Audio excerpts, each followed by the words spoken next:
Coming up, I'll discuss several aspects of the tariff debate, contrasting the interests of Wall Street with those of Main Street. The Supreme Court comes in with a big rebuke of Judge Boasberg. I'll tell you what the specifics are. And I continue my summary of the traits that made Reagan a great leader. I want to compare those traits between Reagan and Trump. Hey, if you're watching on X, Rumble, or YouTube, listening on Apple or Spotify, please subscribe to my channel. Hit the subscribe, follow, or the notifications button. This is the Dinesh D'Souza podcast.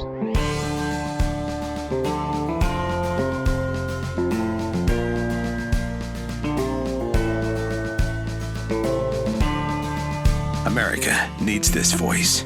The times are crazy. In a time of confusion, division, and lies, we need a brave voice of reason, understanding, and truth. This is the Dinesh D'Souza podcast. Trump has won a big decision at the Supreme Court. It's big in a certain way, and yet it is limited in some of its details. So let's start with the big aspect of this, and that is that you had this judge, Boasberg, who was out of control, kind of a runaway judge, and somebody who was relishing not merely the exercise of his power, but relishing the idea that he could trip up, he could lasso the Trump administration, and at the very least hold it down for a while. And Boasberg was being backed up by the Court of Appeals. So this wasn't exclusively Boasberg, it was Boasberg, and then the court above him essentially went, we like Boasberg, we like what he's doing, kind of keep going with Boasberg. And so there was a Trump petition before the Supreme Court, and it remained to be seen if the court would hear it. Likely that they would, and they did. And interesting to see how they came out on it. Now, how they came out on it was 5-4. Interesting. Who did we lose? When this generally happens, Debbie and I have this little guessing game, and usually it is it Roberts or is it Amy Coney Barrett? And our intuitions were right. In fact, Debbie called it. It was, in fact, Amy Coney Barrett. Now, there are a bunch of people on social media arguing that Amy Coney Barrett is part of the deep state, and Amy Coney Barrett was a horrible mistake. And Amy Coney Barrett has a lot of contempt for Trump. Look at the expression on her face when you had Trump speaking before the Congress, and you see that close-up interaction. She looks almost unhappy to be in his presence. And I looked at all that, and I don't know what to make of those kinds of tea leaves. But it is the case that Amy Coney Barrett is proving to be an occasional defector. And it is kind of nice that we have at least a nominal 6-3 majority, because we can afford to lose Roberts over here and Barrett over there.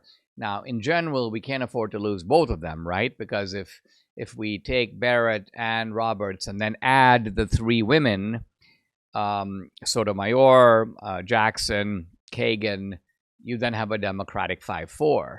So fortunately, that hasn't happened very much. It's a real rarity. But in this case, as it turns out, it's the women against the men. Because think about it. You got the three female Democratic nominees, whom I just mentioned. Add Amy Coney Barrett, the sole female Republican nominee on the court, and you now have 4 women on one side and 5 guys on the other side. So this was a gender breakdown outcome. And what did the court basically say? It should be noted that the court here is not ruling on the merits of whether or not the Trump administration violated the Alien Enemies Act of, 1798, I believe. The Supreme Court was not considering the merits, and quite honestly, the Court of Appeals wasn't considering the merits, and Judge Boasberg wasn't considering the merits. either. So what was this case all about? This is how we have to sort of grasp what is being adjudicated, and then we can understand more clearly what's going on. So here's what's going on. Judge Boasberg basically said, we need to have a trial to determine whether or not the president is acting constitutionally in using the Alien Enemies Act to dispatch these defendants, but also this category of defendants, which is to say criminal aliens, to deport them to other countries, and some of them to a third country, in this case El Salvador. And although the ACLU had filed this case on behalf of 5 specific defendants, the judge was looking at it like, this affects all defendants. This affects everybody that Trump is dealing with under this act.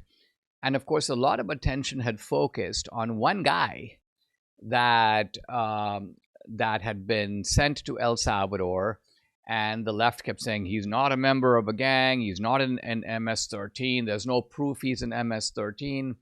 Well, apparently there had been an earlier adjudication that he was, in fact, a member of MS-13. At least a gang informant had identified him as a member, and an immigration judge had accepted that identification as accurate.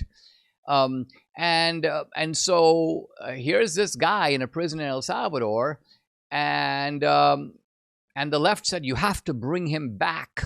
You have to free him. You have to use your leverage with Bukele, the president of El Salvador, and you have to return this man. And the Trump administration very reluctant to do that, because their argument was that even though there had been some paperwork error in this particular case, nevertheless, this guy was in fact a gang member, and they had an intention of deporting him anyway. And now, Trump has at least temporarily prevailed in that. This guy is not going to be returned, at least not for now. But more dramatically, what the Supreme Court decided was that Boasberg's sort of TRO, his temporary restraining order, what Boasberg is basically saying is, I need to hear this case, but in the meantime, this policy is going to be reversed. The Trump people have to stop it. They can't deport anybody else under this act, and they have to turn the planes around. This is what he was really upset about, that the Trump administration didn't turn the planes around and bring all these people back, pending Judge Boasberg, offering a ruling on whether or not it was okay to deport them, yes or no. So this was really the issue. Could Boasberg stay the hand of the executive branch in this way while this case is being played out or being adjudicated? And what the Supreme Court basically said is, no, we are going to stay the stay, which is to say, we are going to stop you, Judge Boasberg, from stopping the Trump administration from being able to carry out its policy.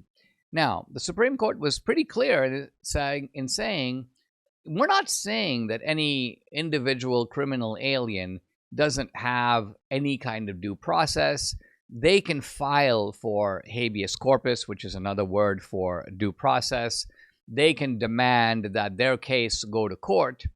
But, and this was a key point in this particular case, let's think about it. The 5 guys who were being deported, who were the defendants, who were the plaintiffs actually in this action, because they were the ones suing the Trump administration, these 5 guys were not from Washington, D.C. I believe that some, if not all of them, were from Texas. But nevertheless, Judge Boasberg, who's in D.C., got the case. How did he get the case? Liberal court shopping. And so the idea here is that you have a bunch of people who are in one place, X, and the liberals go to a judge in a completely different place, Y, where the judge is friendly to them, and the judge goes, great, I'll take the case, and then starts making rulings about people that aren't even in his jurisdiction and apply those rulings nationwide. And what the Supreme Court said is, no can do. That's not going to work. In other words, you cannot file a case in Washington, D.C. when none of these people who are affected in the case are from here. This is not the proper jurisdiction. And so, in a way, what the court was saying is, we know what you're doing here. You are just finding a like-minded judge who will play along with you, and we're not going to play along with that. So this is good news, right? This is good news because even though the win is limited, the court is not saying, Trump, you can go right ahead. It's not saying that there need to be no judicial proceedings at all. The court is saying that, Trump, you can go ahead, but the defendants or the plaintiffs here do have rights. They can go to court, but they have to go to court in the place that they live. They have to go to court in their own jurisdictions. And this kind of judge shopping, which has really defined the way in which the left has responded to Trump's executive orders, at least in this case, that particular strategy has been slapped down. Tariff wars, recession fears, stubborn inflation. In this turbulent environment, gold has been routinely hitting all-time highs. In volatile markets like right now, don't sit on the sidelines with your head in the sand. Take control, safeguard your savings. That's why so many Americans today are turning to Birch Gold Group like Debbie and I have. They have helped tens of thousands convert an existing IRA or 401k into an IRA in physical gold. Isn't it time for you to find out if you can hedge against inflation and economic instability with gold? To learn how to own physical gold in a tax-sheltered account, text Dinesh to 989898. Birch Gold will send you an information kit. It's free. There's no obligation. Again, text my name, Dinesh, to the number 989898. Birch Gold has an A-plus rating with the Better Business Bureau, countless 5-star reviews. I count on Birch Gold to help me protect my savings with gold, and you can too. Get started. Text Dinesh to 989898 today.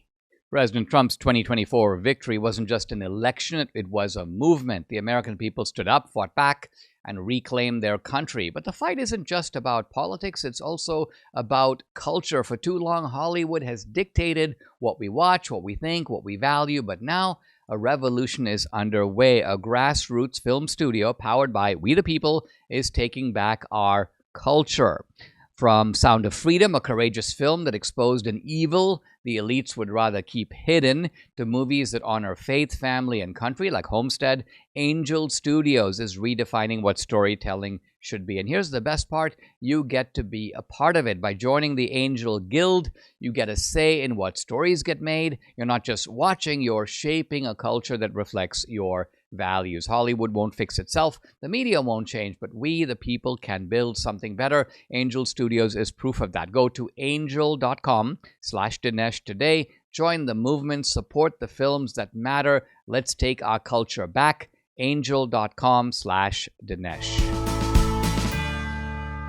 I want to talk about tariffs, but do it now in the connection of Wall Street versus Main Street.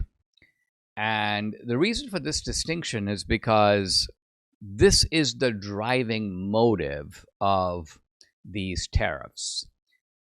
The tariffs are ostensibly about trade. They're ostensibly about exports and imports. They're ostensibly about the United States being taken advantage of.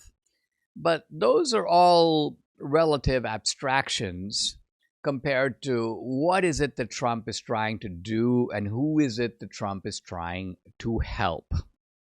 Now, we've seen a very interesting phenomenon over the past 30 years in which one group of people in this country have benefited enormously from globalization, from outsourcing, from technology, from our trade policies. And this is the same group of people who have not been severely hurt by inflation. Now, why is that? How is it that some group of people can not be hurt by inflation while others are? Well, the answer to this is really quite simple.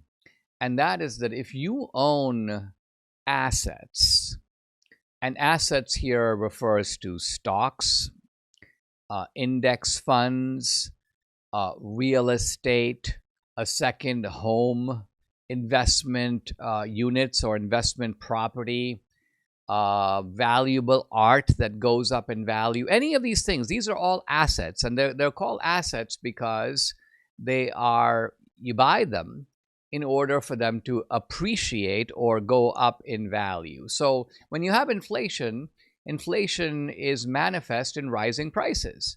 But we got to remember that these rising prices aren't just the price of gas, the price of groceries. When prices go up, the prices of homes go up. The prices of rental property go up. The prices of valuable art goes up. The prices of stocks goes up. So the truth of it is that if you have those things, the cost of inflation is blunted. Why? Because your assets are going up in value. Now, imagine people who aren't on this kind of favorable side of things. They don't have assets. They don't have stocks. Or they have very little stocks. And conversely, they are not on the rental income side. They are on the paying rent side. You're the one who's actually paying the rent to the landlord. You don't own the property. You're the one paying the rent. You live largely in a paycheck-to-paycheck cash economy. And so inflation takes away or subtracts the value of your dollars. I mean, it doesn't change the number of dollars in your pocket, but it does change what those dollars can buy. Because what is inflation doing? Prices are going up, and that's another way of saying that the value of your money is going down. So, coming back to my point, you've got all these people who have benefited from the global economy of the past 30 years, and they have moved up. If they were rich, they've gotten richer. If they were well off, they've gotten affluent. And if they were middle class, they are now comfortably in the upper middle class because they are the beneficiaries of the globalist trade policies of the past few decades. And then you have another group of people that have been hurt across the board. They live in a money economy. When their money is going down in value, they find that the jobs that they once could count on, some of them intergenerational jobs in the auto industry, the steel industry, even in agriculture, those jobs no longer exist. Outsourcing, technology has stepped in. And so these are people whose jobs are more insecure.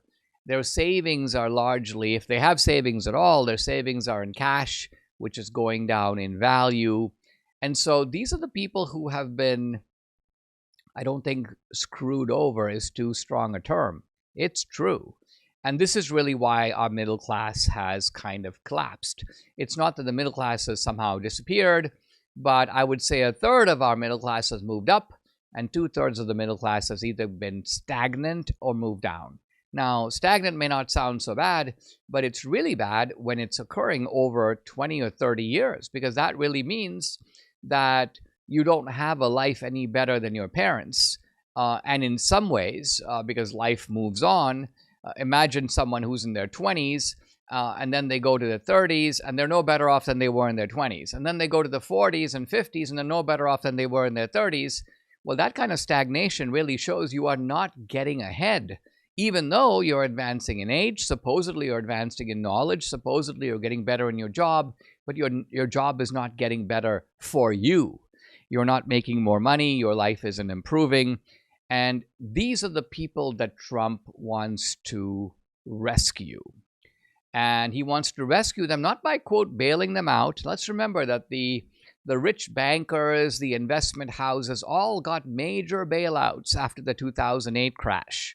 The government stepped in, printed a bunch of money, essentially bought these assets, these mortgage securities.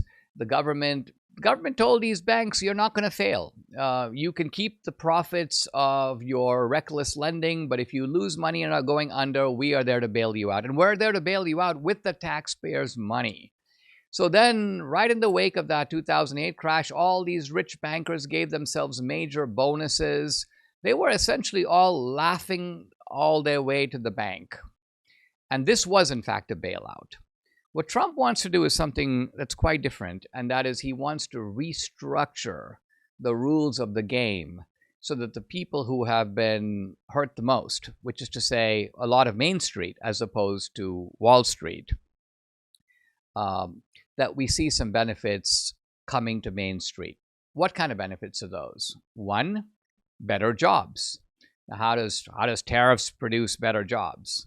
Answer is pretty simple. What tariffs do is they make foreign products more expensive.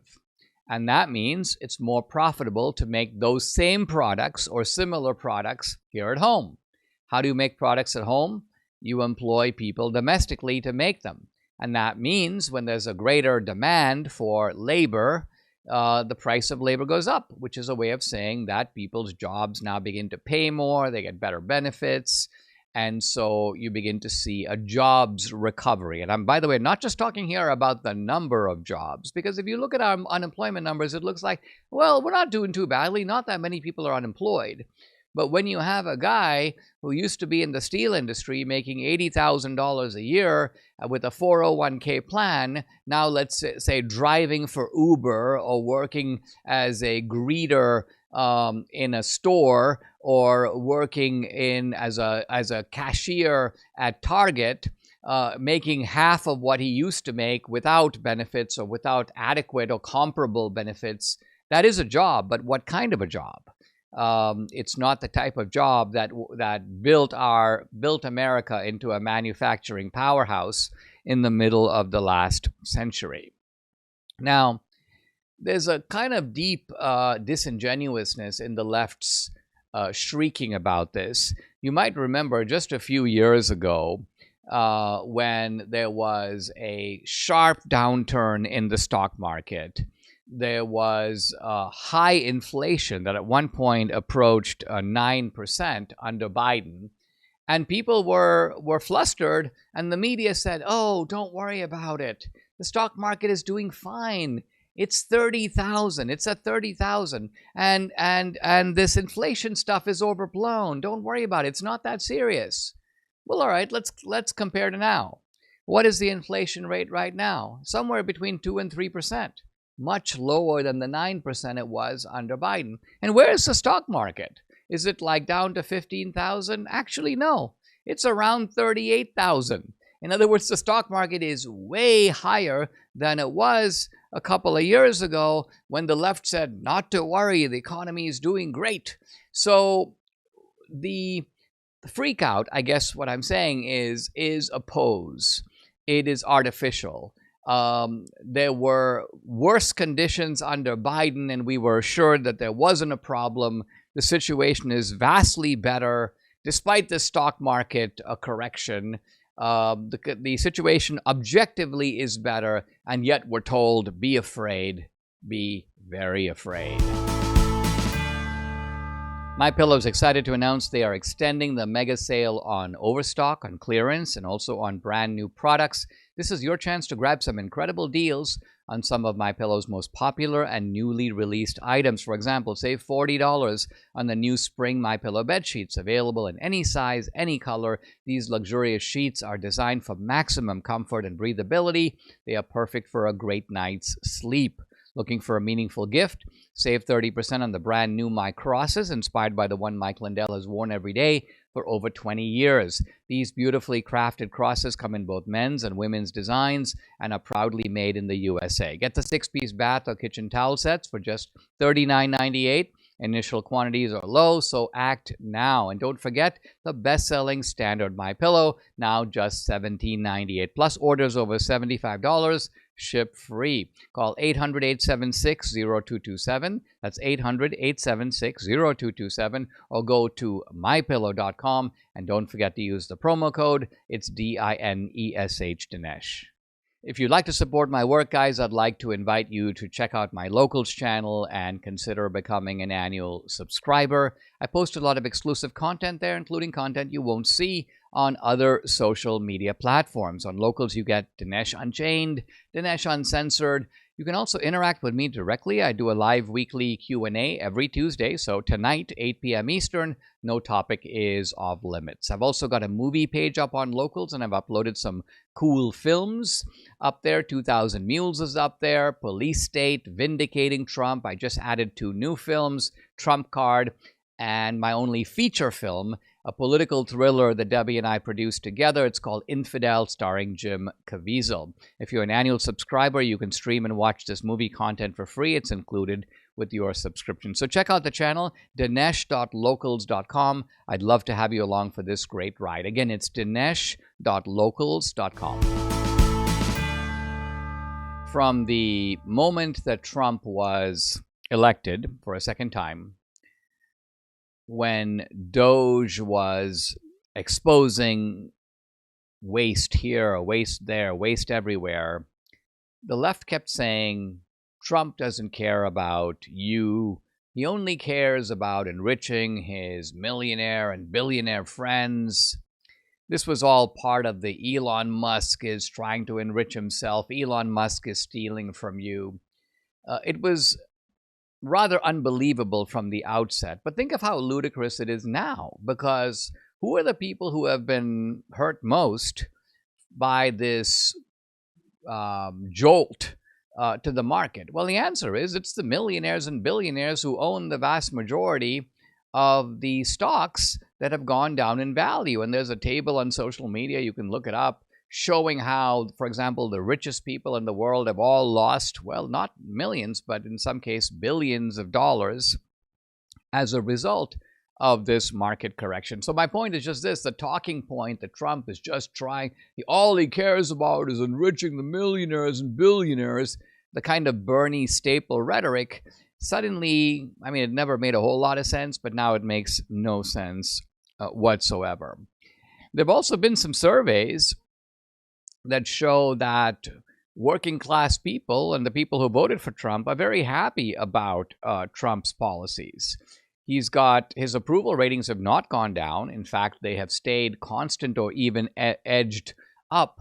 And that's another way of saying that the never Trumpers who say, I know my uncle who voted for Trump is now regretting his vote. All of this appears to be, well, at the best you could, I'm not saying it is fictitious or made up, although I think it might be, but even if it's not, it is anecdotal, which is to say it does not reflect a societal trend. It doesn't show up in any kind of data or numbers. Trump himself is kind of unfazed. I like this. The United States has a chance to do something that should have been done decades ago. Don't be weak, don't be stupid, don't be a panikin. Trump has coined the term, panikin. It's not a Republican. It's not a Democrat per se. This is what he calls it, a new party based on weak and stupid people. He says, be strong, courageous, and patient, and greatness will be the result. Another way of putting this is that Trump is very secure and confident about this. You remember that fellow at Doge who was nicknamed Big Balls, and of course it was kind of funny to hear this term being used on CNN and MSNBC, where Big Balls is now in charge of this, in charge of that. Well, my point is that Trump has the biggest balls of all. This guy is, no wonder he hired Big Balls, because he is himself, you may say, bigger balls. He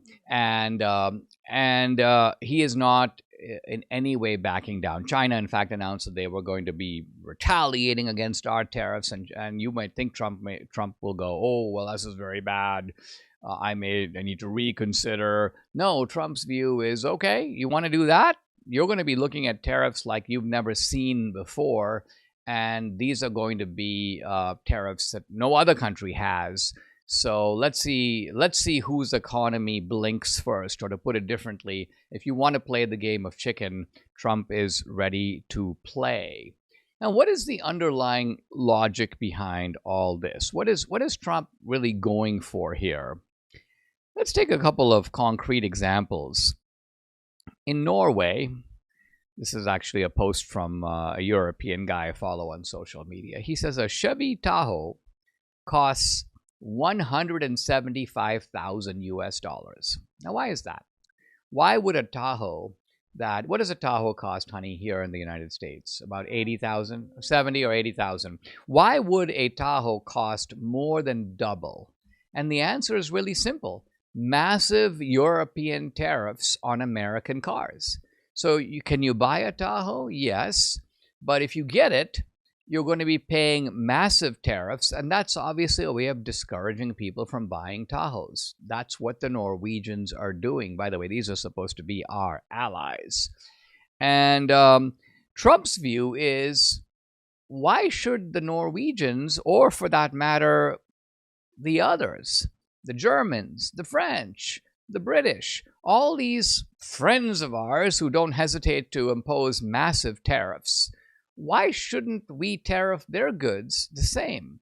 And it isn't even simply a matter of a tariff rate, because there are other ways to block another country's products. So, for example, one way to block a country's products is to impose enormous regulatory obstacles, or to impose special types of burdens or permits that they require in order to be able to bring those products in the first place, or to create situations in which the transportation costs are prohibitive. So, or you manipulate the currency. This is another way of putting obstacles in a kind of backhanded way that is not quite as obvious as simply imposing a tariff. And the Trump people know all this. And so their point is, trade has to be based upon genuine reciprocity, and the reciprocity has to take into account the full picture, not just the tariff rate, but all these other issues that bear upon how easy or difficult it is for us to be able to sell our stuff over there. Let's look at a second example, which is Canadian lumber. Now, the United States has giant, well, you know, by just flying over the country, we have tons of trees. We have large amounts of lumber that is there for the taking. There's absolutely no problem in the United States producing a great deal of lumber. And yet you find that when people are building homes, the construction people buy their lumber from Canada. Now, why is that? Is it because Canadian trees are easier to cut down than American trees? No. Is it because it's cheaper to get a tree from Canada? I mean, think about it. It should be more expensive, right? If you want to cut down a big tree, let's just say in Vancouver, and bring the lumber over here, it should cost a lot more than cutting down a similar tree right here, let's just say in Colorado, and using the lumber that we have in our country already. Well, the answer is that the Canadian lumber is in fact cheaper, and the reason it's cheaper is the government subsidizes the lumber industry. So this is another way of bringing down artificially the price of Canadian lumber so that they can sell more of it over here, and as a result we have our own companies not using American lumber, which should be, and in fact is in terms of actual costs, cheaper to produce. So again, Trump's point is, well, listen, why don't we impose tariffs on you that cancel out the effects of that government subsidy? Then you have to compete kind of mano a mano or straight on a level playing field against the American lumber companies. Good luck to you. If you can still make your lumber cheaper, do it. But we are, in a sense, compensating for this artificial effect that is produced by the Canadian government. So all of this seems to me to be not an attack by Trump on the free market. You've got all these economists, Larry Summers, and this is an attack on the free market. We don't have a free market in trade. That's the starting point. It's like saying, if you criticize the Fed, you're attacking the free market. How is that possible? The Fed is a kind of monopoly. The Fed is the central bank that issues currency. It's not far from it being the product of the free market. It controls the free market by setting interest rates and so on. And here's Larry Summers. He says that Trump's policies are, quote, not the result of any kind of proven economic theory. And it's worth noting here that the proven economic theories that Larry Summers is referring to is just a bunch of garbled Keynesian nonsense. Virtually every economic theory that is stated as proven is not, in fact, proven. Let's look at some of these proven economic theories. In the second half of the 20th century, one of the proven theories was called the Phillips curve, which basically says that inflation and unemployment move in opposite directions. But all you have to do is look at the empirical data to see that's not true. You have inflation and unemployment often moving in the same direction. That's a refutation of the Phillips curve. It's not a proven theory. The Federal Reserve sets a target for inflation of 2%. We got to print 2% of new money every year because why? There's no theory at all that justifies that. There's no economic argument that inflation of any kind is good for a country as a whole or contributes to material prosperity. This is not a proven theory. In fact, it comes very close to being a disproven theory. Both after the 2008 crash and COVID, the government printed oceans of money. What proven theory was behind that? What proven theory says that when you have a certain amount of money in the economy, you can double the money or add 1/4 of new money, thus devaluing, by the way, all the money that's already there? What proven theory says that that's a good thing or even a necessary thing to do?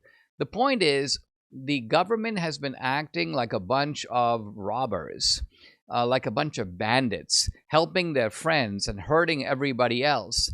And this is in the name of proven economic theories that are not proven at all.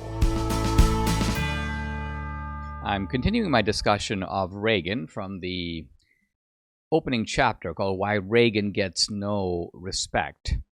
And I'm summing up some of the qualities that made Reagan unique, made him different, made him extraordinary, even though he retains some of the ordinariness of his upbringing and of his life. I want to make the point that Reagan had a moral compass in the same way that Lincoln did. And for Reagan, moral issues were paramount. He approached these issues with a kind of almost childlike simplicity, the simplicity that is never lost, even though it has to recognize in adulthood that the world is more complex. But it is a bigger danger to lose sight of the basic distinction between right and wrong than it is to be too wedded to that distinction and lose sight of the complexity that distinction becomes part of. Reagan came to Washington a little bit like Jimmy Stewart in Mr. Smith Goes to Washington. And what that means is that he never lost his capacity to be outraged, to say, what? This is how it works? This is now not how it's supposed to be. That was the kind of driving impetus of Jimmy Stewart, and the same with Reagan. Even when he became sort of the ultimate insider, he retained his status as the outsider. Trump, by the way, I think is somewhat similar to Reagan in this respect. Now, Reagan was, as Lincoln was, ambitious, maybe even opportunistic, but Reagan was ambitious mainly for the triumph of his ideas. He really didn't care about power for its own sake. He wanted to be president to make the world better. And he believed deeply that his values, his core values, were the right ones. No amount of persuasion or even poll results, the American people don't agree with you on this. In a way, Reagan did not submit his core values to popular referendum. He was closed-minded in the sense that he believed this is the way it should be. And quite honestly, if the American people don't agree, then the American people are wrong. He was incorruptible. It's inconceivable that you could have lured Reagan with the kind of bribes that became commonplace in the Biden administration. put your son on the board of this, collect money over there, have this money move from one LLC to another, end up in your pocket. None of this was even alleged against Reagan. And in fairness, it had never been alleged against Reagan's predecessor, Jimmy Carter, either. Reagan had a sign on his desk: there's no limit to what a man can do or where he can go if he doesn't mind who gets the credit. I have to say, this is one area where Reagan is completely different from, say, Obama or even, say, Trump, because Obama was full of himself in the quite literal meaning of that term, and Trump likes to get credit for what he does. In fact, he demands it. For Reagan, this was a matter of indifference. And Reagan courted the affection of the American people because he wanted to build support for his policies. But when it came to a point of principle, he seemed to be impervious, indifferent, resistant to public attacks. Sometimes in the media and the universities, even people in his own party would sometimes say the most hurtful things about Reagan, as they do, by the way, about Trump. But with Trump, it annoys him. It outrages him. He remembers. He wants to hit back. And in a kind of delightful way, he does hit back. But Reagan didn't hit back like that. For Reagan, he kind of laughed it off. He genuinely didn't really care what the people at the New York Times or the Aspen Institute or the World Economic Forum, to Reagan, this was like beside the point. He paid little attention to it. Now, although Reagan was firm in his convictions, it should be emphasized that he was a practical man. He understood that you sort of campaign or think in poetry. This is how I want America to be, but you govern in prose, which is to say, this is what I can actually get. And so if Reagan could get 100%, he'd take it. But if he could get 50%, he would take that. So he was a good negotiator, and he normally didn't get 50%. He got 75%. In some ways, he practiced the art of the deal even before Trump. Reagan did know how to drive a good bargain, and we saw that. We will see that in the book, in his dealings with the Soviets and with Gorbachev, but also in his dealings with the Democrats. Now, Reagan was an actor, and he saw the presidency in that way to a degree, that it was a performance. He had to put it on. He had to put on a show. He had to show himself to the public in a certain way. But for the left, which kept saying, well, he's only an actor, he's just an actor, the implication here, I think, is false, which is that, that any actor can do what Reagan did. So like put Susan Sarandon or Ed Asner, to take two names from the past. These were prominent actors who were also on the political left, but you couldn't exactly stick them in the White House and expect them to do the kind of job that Reagan did, even on the other side of the aisle. Reagan used his acting skills and his persona to, in some ways, make a more effective impression than even had he been the real thing. This is something very odd to say, right? If someone is, let's say, playing a doctor, they normally can't go to the medical convention and give a speech better than a real doctor. But Reagan could. And the proof of this can be seen in the reaction to Reagan by the military. Reagan was not, in fact, a military man. He did serve in World War II, but in a very limited capacity, not in combat. He made war movies, to be honest, in World War II. Contrast this with George H.W. Bush, his successor, who was a genuine war hero. And yet, who was more popular for the military, Reagan or Bush? Answer, Reagan. You could just see it. When Bush went before the military, they liked him, they respected him. But when Reagan went before the military, they were blown away. They were excited, they were wowed, they would jump out of their seats. Even though, as I say, Reagan was not one of them, which is another way of saying that Reagan was able to project these military or martial values better than another guy, Bush, who had come from those ranks. Reagan was often known as a great communicator, a reference to his speeches, to his oratorical skills, even to his kind of spontaneous repartee. He was believed to be a great speaker. But I want to distinguish here between two kinds of great speakers. There was an ancient writer who once said this.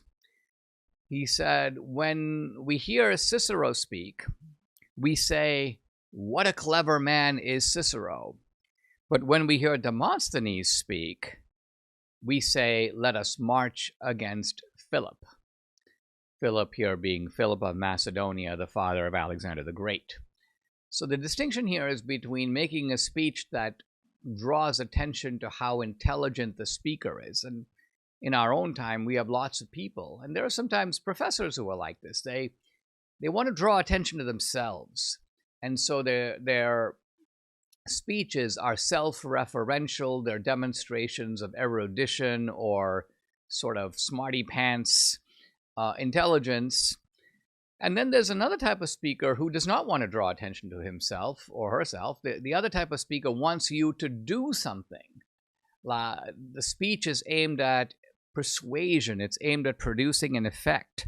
And this is the point of when we heard Demosthenes speak, we said, "Let us march against Philip." Demosthenes could actually get you to do what he wanted you to do. And so Reagan was more a great communicator in that sense. He deployed his famous skills not to display his own intelligence or his own eloquence, "Look at me, I'm amazing," but really to generate support for his ideas and for his policies. Now, I'll close out today by simply noting that Reagan was a generalist. And what I mean by a generalist is that a democratic leader doesn't get into the nitty-gritty details of public policy. You don't have to. You're somebody who supplies direction. And here the question is, how do you supply direction? If you're a democratic leader and let's just say the people want to go that way, do you run ahead of them and say, "All right, all of you want to go that way, I'm going to take you that way"? That was not actually Reagan's view of leadership. Reagan's view of leadership was that a leader should, in fact, embody the values and aspirations of the people. So the people might say, we're very concerned about inflation. Our money is losing value. Or we're very concerned about jobs and economic growth. And so Reagan believed it was the duty of a democratic leader to share those aspirations. And yet, if the people said, "We want to solve the problem of poverty by you giving us more handouts," Reagan's view was, no, that's actually not the way. There's a better way to realize your own goals and your own aspirations. So, in other words, what I'm saying is that Reagan was not a slavish devotee of public opinion. In fact, he worked hard to shape it so he could show the American people this is a better way for you to achieve your ideals. Subscribe to the Dinesh D'Souza podcast on Apple, Google, and Spotify, or watch on Rumble, YouTube, and SalemNow.com.